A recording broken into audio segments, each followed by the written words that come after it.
संवर्त जी द्वारा मही सागर संगम की कथा सुनाना। संवर्त जी ने कहा, स्वामी कार्तिकेय तथा नव दुर्गाओं को नमस्कार करके मैं तुम लोगों को सर्वोत्तम तीर्थ का परिचय देता हूँ। उस तीर्थ का नाम है मही सागर संगम।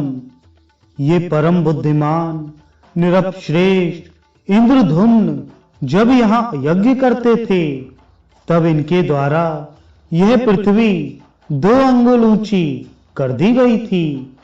उस समय जैसे गीले काठ के तपने पर उससे पानी चूता है, उसी प्रकार यज्ञाग्नि द्वारा तपती हुई पृथ्वी से जल का स्रोत टपकने लगा।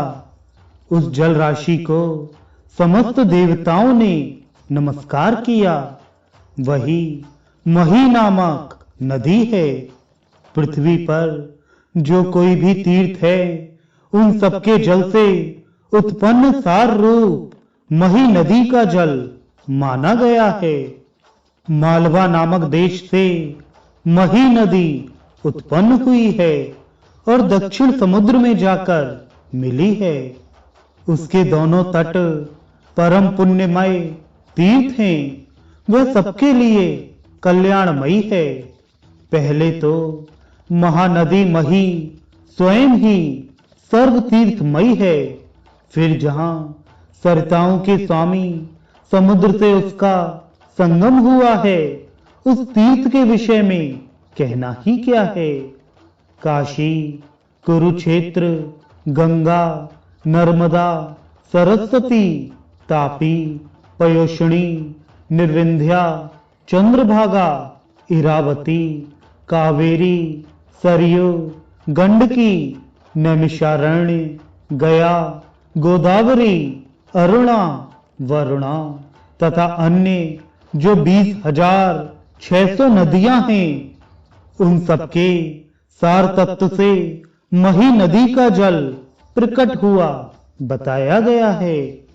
पृथ्वी के सब तीर्थों में स्नान करने से जो फल मिलता है, वही मही सागर संगम में भी प्राप्त होता है, ऐसा कहा गया है।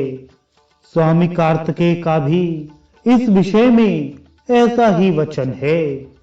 यदि तुम लोग किसी एक स्थान में सब तीर्थों का संयोग चाहते हो, तो परम पुण्यमय मही सागर संगम तीर्थ में जाओ। मैंने भी पहले बहुत वर्षों तक वहां निवास किया है। यहाँ नारद जी के भय से आकर रहता हूँ।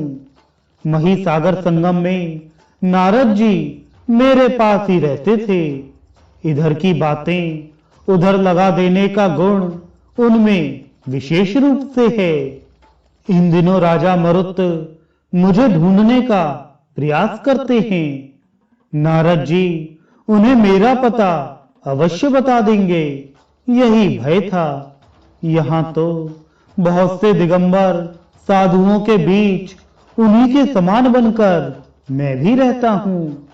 मरुत से अधिक भयभीत होने के कारण मैं यहाँ गुप्त रूप से निवास करता हूँ। मुझे संदेह है नारद पुनः मेरा यहाँ रहना मरुत को बता देंगे, क्योंकि उनकी प्रायः ऐसी चेष्टा देखी जाती है। तुम लोग कभी किसी से यह सब ना कहना। राजा मरुत यज्ञ की सिद्धि के लिए चेष्टा कर रहे हैं। कुछ कारणवश देवताओं के आचार्य मेरे पिता ने उनको त्याग दिया है। अतः उस यज्ञ का ऋत्विक बनाने के लिए उन्होंने मुझ गुरु पुत्र को ही मनोनीत किया है।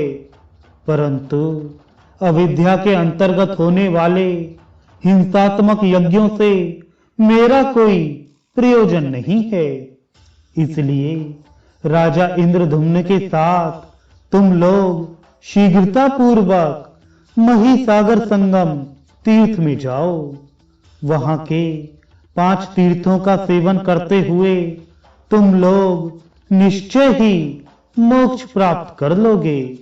ऐसा कहकर संवर्त जी अपने अभीष्ट स्थान को चले गए।